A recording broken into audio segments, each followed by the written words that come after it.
Deuxième édition de la Journée internationale de l'emploi, de la formation et de l'entrepreneuriat, une initiative de la plateforme Malibara pour mettre en relation les employeurs et les chercheurs d'emploi.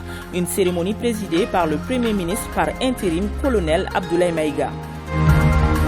L'incivisme gagne du terrain à Bamako. On remarque de plus en plus des marchés installés anarchiquement sur le bas-côté des voies, rendant la circulation difficile. Une équipe de reportage conduite par Valentin Roger Diallo a emprunté la voie menant au marché d'Abanani. Le constat est alarmant.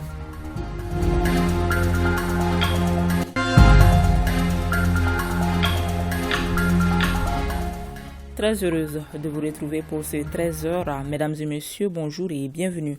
Le centre de conférence de Bamako a abrité la deuxième édition de la Journée internationale de l'emploi, de la formation et de l'entrepreneuriat.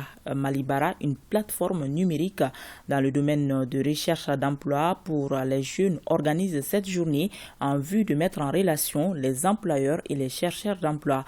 Le Premier ministre par intérim qui a présidé la cérémonie d'ouverture a mis l'accent sur l'emploi de jeunes qui demeurent au centre des objectifs des autorités de la transition. Reportage Aridou Matina.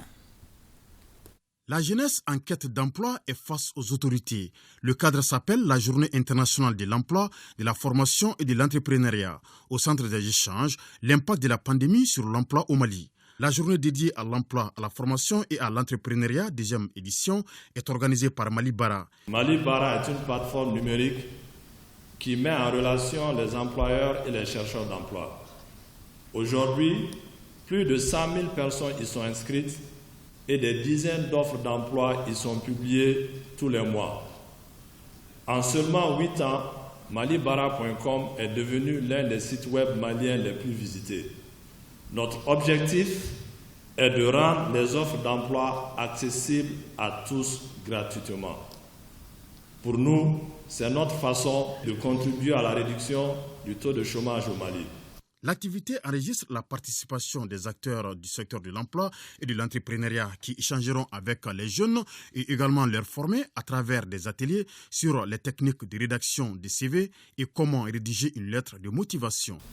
Durant cette journée, plusieurs conférences permettront de poser des problématiques et des pistes de solutions seront dégagées. Une trentaine de recruteurs potentiels de tous secteurs confondus sont présents et des ateliers seront organisés tout au long de la journée. La création d'emplois nécessite l'engagement de tous. État et secteur privé, dira le chef du gouvernement par intérim, qui interpelle d'ailleurs la jeunesse à s'armer de courage et à croire en sa capacité, en dépit du contexte moins reluisant. Nous avons conscience que c'est à travers la création d'emplois que nous lutterons contre le chômage et que c'est à travers la création d'emplois que nous ramènerons quelque part la paix dans notre pays. Le Mali croix s'inscrit dans cette logique. L'entrepreneuriat demeure au cœur des préoccupations du gouvernement. À titre de rappel, conformément à la vision de son Excellence, le colonel Assimi Goïta, président de la transition, chef de l'État, le gouvernement a élaboré un programme d'action gouvernemental intégré. Un autre rappel utile, c'est l'importance capitale accordée à la jeunesse par son Excellence le colonel Assimi Goïta, président de la transition, chef de l'État. Il conditionne ses succès à celui de la jeunesse. Outre des conférences au programme, la Journée internationale de l'emploi, de la formation et de l'entrepreneuriat a été également marquée par la présence des stands, des acteurs des bureaux d'études et des services œuvrant dans le domaine de l'emploi et de l'entrepreneuriat. Cérémonie d'installation du tout nouveau bureau de la délégation du district de Bamako du Conseil malien des chargeurs. C'est désormais Mamadou Mfa Sempara qui préside aux destinées de cette délégation. Il dirige un bureau composé de 7 membres pour un mandat de 5 ans. Mamadou Fani. Le nouveau bureau de la délégation du district de Bamako du Conseil malien des chargeurs est désormais opérationnel. C'est Mamadou Mfa Sempara qui prend les rênes du CMC dans le district de Bamako pour un mandat de 5 ans. Ceci intervient après la mise en place d'un bureau de 7 membres le 1er octobre dernier. La délégation régionale en général, celle du district de Bamako en particulier, occupe une place de choix dans le dispositif et les réformes qui seront engagées en vue de la transformation qualitative de notre organisation. C'est le lieu de vous retirer notre engagement indéfectible à faire du Conseil une organisation respectée dans le concert des conseils des chargeurs africains. Le président sortant de la délégation du district a, dans son intervention bilan, mis l'accent sur les efforts faits pour expliquer à ses membres le règlement 14 de l'IMOA. Le nouveau président, quant à lui, a placé son mandat sous le signe de la cohésion. Aux membres consulaires qui ont placé leur confiance à notre bureau, à travers ma modeste personne, je voudrais dire un grand merci et leur rassurer notre détermination et notre engagement à relever les défis auxquels le secteur des chargeurs est confronté, et cela au bénéfice de notre pays. La délégation du district de Bamako du Conseil malien des chargeurs est un démembrement de la structure nationale, fruit de la décentralisation fonctionnelle et de la décentralisation par service. Les délégations régionales ont été créées dans le but de rapprocher l'administration des usagers. On peut gouverner de loin, mais on administre mieux que de près, a-t-on coutume de dire. La rencontre a regroupé plusieurs membres du bureau national du CMC, les représentants du ministère des Transports et des Infrastructures, le tout couronné par un cocktail. Jeune entrepreneur, quelle forme juridique pour ma structure? C'est le thème de la 4e édition du CEO Talks du réseau de l'entrepreneuriat Afrique de l'Ouest, REAO. L'initiative se veut un cadre d'échange et de partage d'expériences entre les entrepreneurs et les jeunes qui veulent se lancer dans l'entrepreneuriat. Compte rendu, Boubacar Bablentouri. Le CEO Talk est un espace d'échange et de discussion qui regroupe les entrepreneurs et les jeunes qui veulent entreprendre en vue d'un partage d'expériences. L'initiative, qui a sa 4e édition, est du réseau de l'entreprise en Afrique de l'Ouest, REAO. Le thème retenu cette année est « Jeunes entrepreneurs, quelle forme juridique pour ma structure ?» Le CEO Talk est une véritable tribune pour un dialogue direct, un espace de réflexion. C'est aussi un espace de discussion, de conseils pratiques sur les enjeux économiques, les difficultés du parcours et surtout les perspectives d'avenir axées sur une force de proposition à l'attention des jeunes porteurs de projets. La rencontre a été marquée par une conférence sur les procédures juridiques, les prérequis qui constituent entre autres la clé pour la création d'entreprises. En plus de cet exposé, les entrepreneurs en herbe ont aussi assisté à des témoignages d'anciens présidents de l'organisation. Ils nous ont fait comprendre que le Mali, c'est nous les jeunes, c'est nous qui devons se battre, qu'on n'ait pas peur d'entreprendre, qu'on sache que le Mali nouveau, on peut le faire. Et il nous a apporté beaucoup de connaissances, surtout au niveau des formes juridiques, quand nous voulons entreprendre. J'ai retenu qu'aujourd'hui, ces acteurs clés de notre pays veulent vraiment pousser nous, la jeunesse, à l'entrepreneuriat. Ils nous ont montré par tous les facteurs clés que c'est l'entrepreneuriat qui peut nous aider. À noter que le REAO regroupe 8 États d'Afrique de l'Ouest, plus le Tchad, et compte 850 membres. À Djouila, le gouverneur a lancé officiellement les activités du mois de la solidarité et de l'exclusion. Il était accompagné pour l'occasion de ses proches collaborateurs et les responsables du service de développement social et de l'économie solidaire. Reportage Daniel Fomba. Elles sont 4 vieilles personnes âgées à recevoir des mains du gouverneur Abdallah Fassoui des kits composés des bonnets, des fouloirs, des chapelets, des tapis de prière, des boîtes de lait nido, des noix de cola et des enveloppes symboliques. Les bénéficiaires ont pour nom Monzo Mariko, âgé de 91 ans, Bakariba Mariko, enseignant à la retraite, 90 ans, Na Diallo, âgé de 97 ans, et Nya Mariko, 112 ans. Ce fut une manière pour le gouverneur Abdallah Fassoui de magnifier le mois de la solidarité, devenu une tradition dans notre pays et fondé sur nos valeurs sociétales. Le porte-parole des bénéficiaires a remercié pour le geste de solidarité hautement religieux. Je suis très content et je fais des bénédictions pour que le pays aille de l'avant. Je fais des bénédictions pour que le président Assimi Goïta réussisse dans sa mission. Quant au chef de l'exécutif régional, il édifie sur le reste des activités au programme.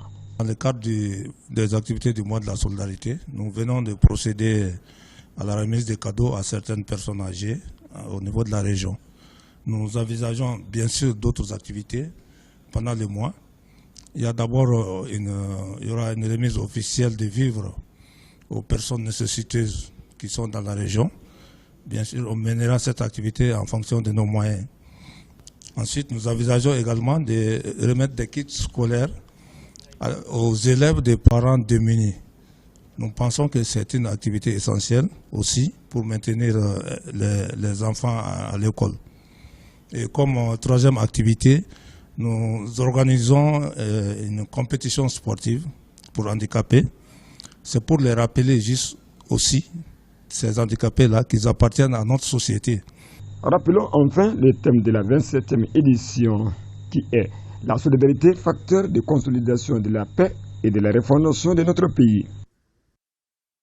Plus de 62 milliards de francs CFA, c'est le montant du budget 2023 de la mairie du district de Bamako. Au cours de la rencontre, le programme d'activité a été présenté aux différents acteurs. C'est un programme qui prend en compte les préoccupations du moment, nous dit Bokari Koulibaly. Autour de la table sont réunis les acteurs de la société civile pour échanger sur le budget 2023 de la mairie du district de Bamako. Cet exercice de haute importance permettra à la municipalité du district de Bamako d'améliorer l'avant-projet de son budget de l'exercice 2023. La cérémonie d'aujourd'hui revêt une importance particulière car elle permet à davantage de réflexion et d'échanges autour des sujets de préoccupation liés aux enjeux du développement urbain.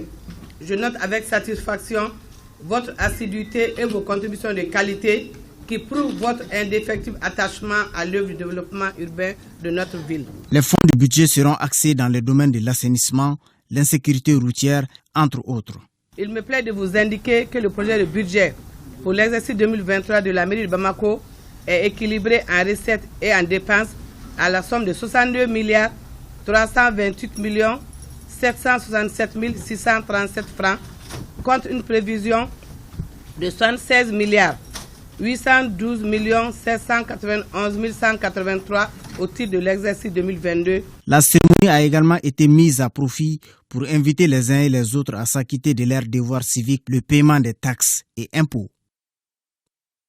En troisième région, plus de 16 milliards de francs CFA, c'est le budget primitif 2023 de la collectivité région Sikasso, un montant révélé aux acteurs de la décentralisation au cours d'un débat public dont l'objectif est de renforcer le dialogue entre le conseil régional et les citoyens. Le budget qui fait objet d'examen avant son vote sera injecté entre autres dans la formation et l'insertion socio-professionnelle, la réalisation d'investissements des ressources humaines. Compte rendu, Moussokoro Sérémé, Amadou Doulou.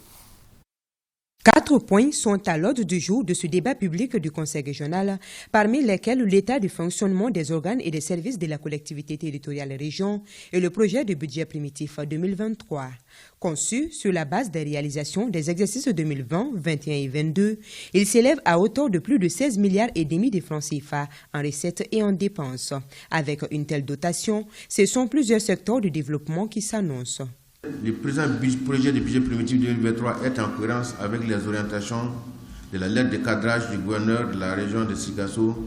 Ainsi, les grands chantiers de l'année 2023 seront focalisés sur, entre autres, la promotion d'une gestion durable des ressources naturelles, la formation professionnelle et insertion, la promotion d'une économie régionale performante, la réalisation d'investissements structurants et productifs et le renforcement des capacités des ressources humaines.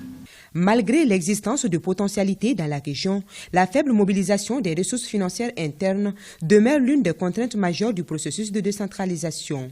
Et le Conseil régional fonde espoir en ce cadre d'échange pour impulser de nouvelles dynamiques aux questions de développement et de gouvernance. Au Mali, la décentralisation a conféré aux citoyens la responsabilité de la conception, la programmation et la mise en œuvre des actions de développement économique, social et culturel d'intérêt régional et local à travers leur collectivité. Je vous exhorte à un débat franc et constructif pour le bien de la population de Sikasso. Éducation, santé, formation continue, infrastructure, autant de secteurs qui ont été touchés par le Conseil régional de Sikasso en 2022. On peut noter, entre autres, la formation de 35 maîtres artisans, la réalisation de 22 systèmes hydrauliques villageois améliorés dans les 3 pôles et la fourniture en cours de 16 centres de santé en matériel mobilier et médicalisé. Nous restons à Sikasso pour parler de la journée d'échange et des débats appelée Café politique. Elle est organisée par l'Institut néerlandais pour la démocratie multipartite, une rencontre qui regroupe la jeunesse, les organisations de la société civile, les acteurs politiques, entre autres. Elle est organisée en marge du projet des écoles politiques et démocratiques soutenu par l'Union européenne. Compte rendu Mustafa Doumbia. Ce café politique est une initiative du NIMD, Institut néerlandais pour la démocratie multipartite, un cadre d'échange et de débat qui vient compléter les actions du projet des écoles politiques et démocratiques soutenu par l'Union européenne. Et ce projet de formation s'appelle Prefodep, qui est à l'endroit des jeunes de 18 à 35 ans. Nous avons accueilli 7 écoles de formation à Bamako, 4 écoles démocratiques et 3 écoles politiques. Et c'est en marge de l'organisation de ces écoles politiques pour renforcer les discours des jeunes, pour renforcer les capacités des jeunes à dialoguer avec les pouvoirs publics et entre eux, que nous avons initié des cafés politiques décentralisés. 5 régions ont été choisies, dont Sikasso. L'espace d'échange d'idées regroupe les représentants des jeunes de la région de Sikasso, de la société civile, des universitaires, des acteurs politiques, des journalistes et des personnes ressources. À travers peut-être même ces cafés politiques, qui va en tout cas permettre à la jeunesse d'échanger, de poser des questions aux panélistes, de mieux s'approprier peut-être même sur les lois, les contenus des différentes lois, encore de prendre également son destin en main dans les processus électoraux. Cet espace va permettre aux jeunes de Sikasso de comprendre qu'est-ce que la démocratie et aussi de pouvoir contribuer à l'animation de la démocratie. L'initiative de l'Institut néerlandais pour la démocratie multipartite est saluée par les représentants du préfet de Sikasso qui a présidé l'ouverture des débats.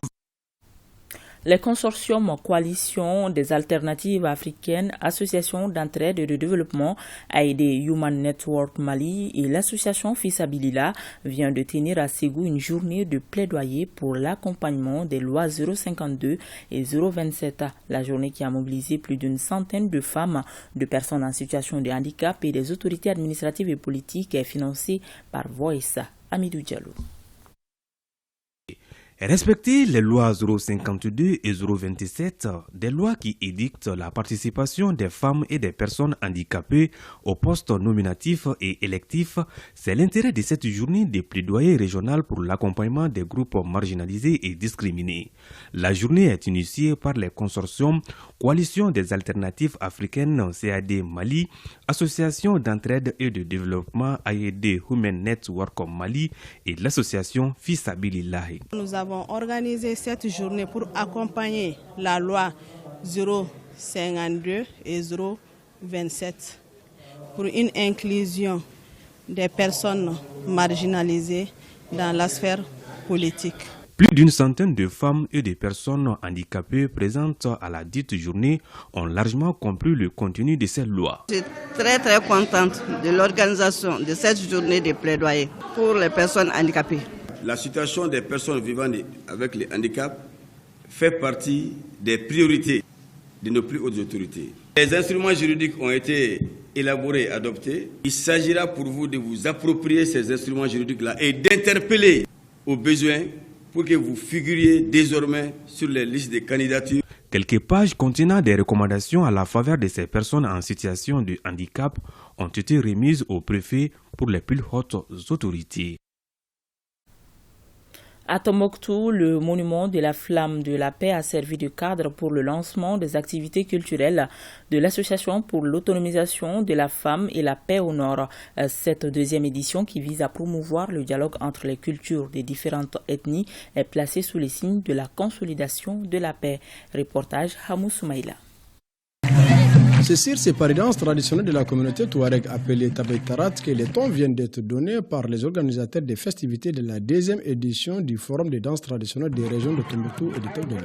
Le présent forum est une opportunité visant à promouvoir le dialogue entre les cultures de toutes les communautés pour la paix.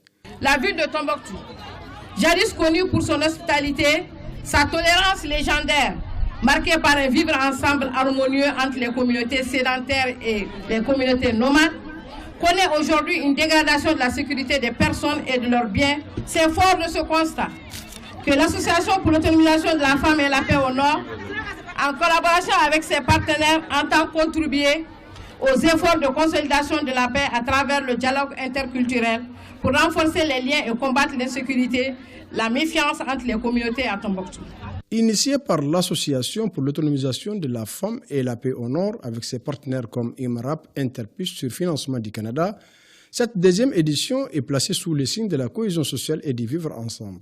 4 jours durant, la ville mystérieuse va vibrer au rythme des danses traditionnelles des 2 régions. C'est à travers des organisations de ce genre que les gens se côtoient, les gens se respectent, les gens se reconnaissent et même s'ils se retrouvent quelque part, à travers cette manifestation, ils se rappellent que j'ai rencontré un tel part, j'ai rencontré un tel part et c'est glorifié.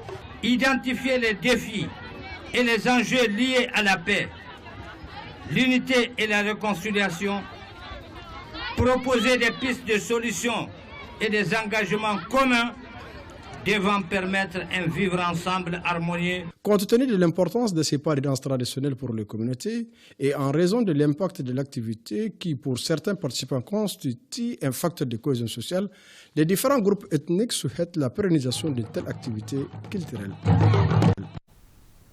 Quand l'incivisme gagne du terrain à Bamako, en effet, on constate de plus en plus des marchés installés sur le bas-côté des rues et parfois même sur la chaussée, rendant la circulation difficile. Sur la voie menant au marché d'Abanani, derrière l'Institut d'économie rurale hier, des vendeuses s'y sont installées sans aucune autorisation sur la route. Une équipe de reportage conduite par Valentin Roger Diallo y a fait un tour, suivant les reportages. À 8 heures passées, le marché communément appelé Wuninda sur la route de Dabanani s'anime et refuse du monde. Les commerçants ont ouvert leurs portes et des vendeuses sont déjà installées pendant que les Sotrama et autres usagers sont dans l'empressement. Ces vendeuses prennent d'assaut toute une partie de la chaussée avec leurs marchandises. Un véritable marché s'est installé sur la voie entre les feux de signalisation. Les vendeuses sont à la base de cet incivisme. Elles disent ne plus savoir où aller. Nous sommes dans les problèmes des sites depuis qu'il y avait des Cedra ici. Nous savons bien que nous dérangeons les gens. En cas d'accident, on est solidaires entre nous. On ne supporte même plus la mauvaise odeur. On est là depuis bien avant Yaoundé 72. Nous n'avons aucune autorisation pour nous installer ici. Et on est conscient des dangers. Nous n'avons pas de marché. Donc on essaie de faire comme on peut. Au marché Wuninda, il est clair que la circulation est difficile pour les usagers. Le facteur aggravant de cette situation, ce sont les travaux sur la chaussée qui attendent d'être achevés depuis des semaines. Une partie de la rue s'est affaissée, laissant un trou béant sur la voie. Elle est entourée par des blocs de béton. Profitant de cette situation, des vendeuses se sont installées de façon anarchique tout autour, au grand désarroi des usagers qui essayent tant bien que mal de se frayer un chemin dans ce tohu-bohu. Il y a tout le temps des bagarres ici entre la population. La rue n'est pas un lieu de commerce. En plus, les vendeuses passent la journée à nous insulter ici. Nous lançons un appel aux autorités. Les vendeuses occupent la rue. Il n'y a que les autorités pour les faire partir. Les habitants de Bozola et la mairie leur prennent de l'argent. On est là et on voit tout. Il faut bien prendre des mesures alors. À la mairie du district de Bamako, les responsables tentent de trouver une solution à cet incivisme à ciel ouvert. La mairie de Bamako n'a pas donné d'autorisation à ces gens-là pour qu'ils puissent s'installer vraiment anarchiquement. Je dis anarchiquement parce que ce n'est pas un lieu pour qu'on puisse s'installer. Cette situation s'est installée suite aux travaux engagés par la direction des routes qui est en train de faire des travaux sur ce tronçon-là. Donc, comme les travaux se sont En fait, ils sont dans une durée et il y a de l'espace vide, inoccupé. Les commerçants profitent de cet espace-là pour vraiment s'installer de façon anarchique. Vraiment, j'appelle au bon sens de la population de Bozola, précisément des commerçants qui sont installés anarchiquement sur ces sites-là, vraiment de dégager rapidement ces sites parce que c'est très dangereux pour eux. Et entre-temps, nous allons nous concerter avec la Direction générale de route qui a engagé ces travaux afin qu'ils puissent rapidement finir ces travaux. Chercher son gagne-pain est un leitmotiv pour la population qui doit faire preuve de résilience. Cependant, cela ne doit pas rimer avec l'incivisme, voire troubler l'ordre public. Quoi qu'il en soit, force est à la loi et force doit rester à la loi. Voilà, et c'est ce qui met fin à cette édition. Merci à toute l'équipe de réalisation et à vous de l'avoir suivi. Bel après-midi à tous.